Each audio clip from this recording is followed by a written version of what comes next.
Salam Gloria, salam jumpa kembali dalam Senyum Pagi Tunggal Hati Seminari Tunggal Hati Maria. Saya Deolinda Dakunya dari Distrik Keuskupan Agung Kupang yang akan membawakan renungan pada pagi hari ini, edisi Senin tanggal 16 Agustus 2021 yang bertepatan dengan peringatan Santo Benediktus Yosef Labre. Sebelum kita mulai mendengar firman Tuhan, marilah kita mengawali dengan tanda kemenangan Kristus. Dalam nama Bapa dan Putra dan Roh Kudus. Amin. Bacaan diambil dari Injil Matius bab 19 ayat 16 sampai dengan 22. Orang muda yang kaya.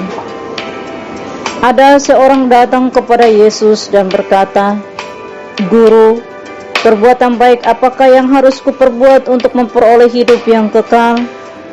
Jawab Yesus, "Apakah sebabnya engkau bertanya kepadaku tentang apa yang baik? Hanya satu yang baik. Tetapi jikalau engkau ingin masuk ke dalam hidup, turutilah segala perintah Allah." Kata orang itu kepadanya, "Perintah yang mana?" Kata Yesus, "Jangan membunuh, jangan berzina, jangan mencuri, jangan mengucapkan saksi dusta, hormatilah ayahmu dan ibumu, dan kasihilah sesamamu manusia seperti dirimu sendiri." Kata orang muda itu kepadanya, "Semuanya itu telah kuturuti. Apalagi yang masih kurang?" Kata Yesus kepadanya, "Jikalau engkau hendak sempurna, pergilah, jualah segala milikmu dan berikanlah itu kepada orang-orang miskin. Maka engkau akan beroleh harta di sorga. Kemudian datanglah kemari dan ikutlah aku." Ketika orang muda itu mendengar perkataan itu, pergilah ia dengan sedih sebab banyak hartanya. Demikianlah Injil Tuhan. Terpujilah Kristus. Dalam nama Bapa dan Putra dan Roh Kudus. Amin.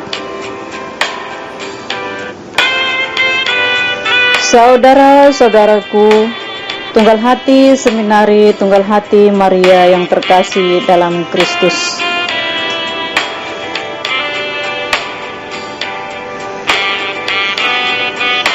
Bacaan Injil hari ini ada dua tokoh utama, yaitu Tuhan Yesus dan orang muda yang kaya. Bacaan hari ini juga bertepatan dengan peringatan Santo Benediktus Labre. Santo Benediktus Labre adalah seorang peziarah hidup sejati. Dengan berdoa dan berziarah, ia mengunjungi tempat-tempat persiaran di benua Eropa hanya untuk mengikuti Yesus. Santo Benediktus Yosef Labre adalah seorang imam Fransiskan. Sangat menarik di sini, Santo Benediktus dalam peziarahan perjalanannya menuju tanah-tanah suci, ia membawa sebuah ransel di pundaknya. Ransel itu berisikan bukan makanan atau persediaan di dalam perjalanannya, melainkan kitab suci, medali-medali kudus, skapulir, dan buku-buku rohani untuk Ia bagikan kepada orang-orang yang akan Ia jumpai dalam perjalanan peziarahannya. Dan dalam devosinya hanya dengan sebuah doa, Bunda Maria, oh Bundaku. Di sini ada dua tokoh utama, Tuhan Yesus dan orang muda yang kaya. Kedua tokoh utama ini tentu juga mempunyai sikap yang berbeda. Yang pertama, kita melihat sikap dari Tuhan Yesus. Sikap Tuhan Yesus yang boleh dibilang bertolak belakang dengan pandangan manusia, atau bahkan sikap gereja pada saat ini. Kita bisa membayangkan jika salah satu orang muda yang begitu kaya dan memiliki kualitas dan potensi yang luar biasa, dia juga memiliki kerohanian yang taat kepada ajaran gereja.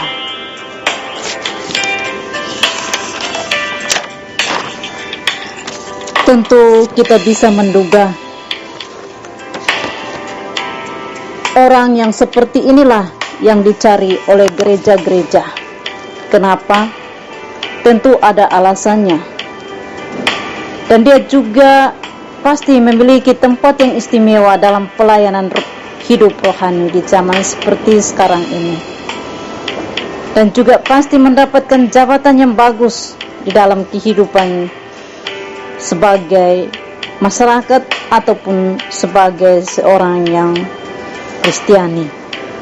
Contoh, sebagai ketua kelompok umat basis dan lain sebagainya. Namun yang kita temukan di sini, sikap Tuhan Yesus sangat bertentangan dengan pandangan dan persepsi manusia. Tuhan Yesus sangat tegas dalam hal bagaimana Ia merekrut, bagaimana Tuhan Yesus mempersiapkan orang-orang yang sanggup, orang-orang yang mau hidupnya hanya untuk melayani Tuhan Yesus, tanpa ada satu keterikatan dengan hal yang fana. Jadi Tuhan Yesus tidak menjadi follower, tidak mencari pengikut, tidak mencari perkumpulan orang-orang banyak. Namun di sini Tuhan Yesus hanya mencari orang-orang yang sungguh-sungguh mau mengikuti Dia. Saudara-saudariku, Tunggal Hati Seminari Tunggal Hati Maria yang dikasihi Tuhan. Sikap yang kedua, sikap orang muda yang kaya. Pemuda kaya ini sudah melaksanakan firman Tuhan dalam hidupnya. Begitu baik, bahkan kalau dilihat sangat sempurna hidupnya. Akan tetapi ada sesuatu yang kosong dan hampa dalam hidupnya. Apa yang dia lakukan di sini, walaupun hidupnya sangat rohani, tetapi ketika Tuhan memintanya untuk mengikutinya, ia memilih harta ada dalam hidupnya. Manusia tersebut terus mencari dan merasakan sesuatu yang kosong dalam hidupnya. Hal ini juga menunjukkan kepada kita betapa berbahayanya kesalehan-kesalehan yang alkitabiah. Contoh, jangan membunuh, hormatilah ibu bapakmu, dan lain-lainnya.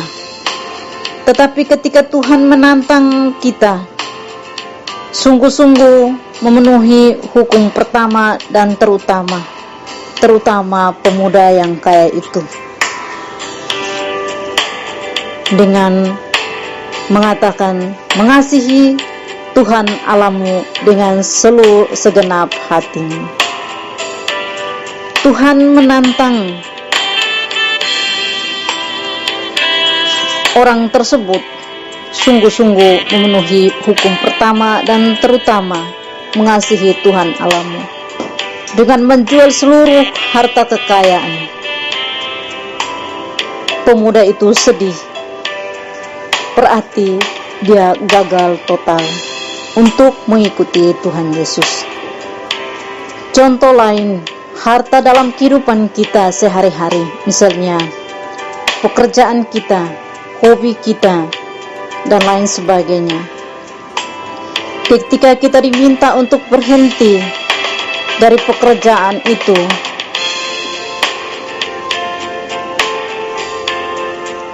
tentu kita tidak mau. Lalu kita diminta kerjakan yang lain. Lalu siapkah kita?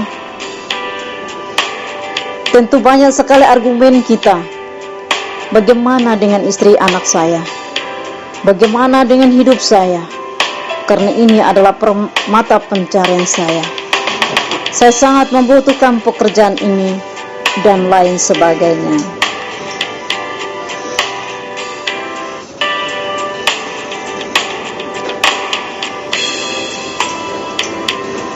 Sekian dan terima kasih. Tuhan memberkati.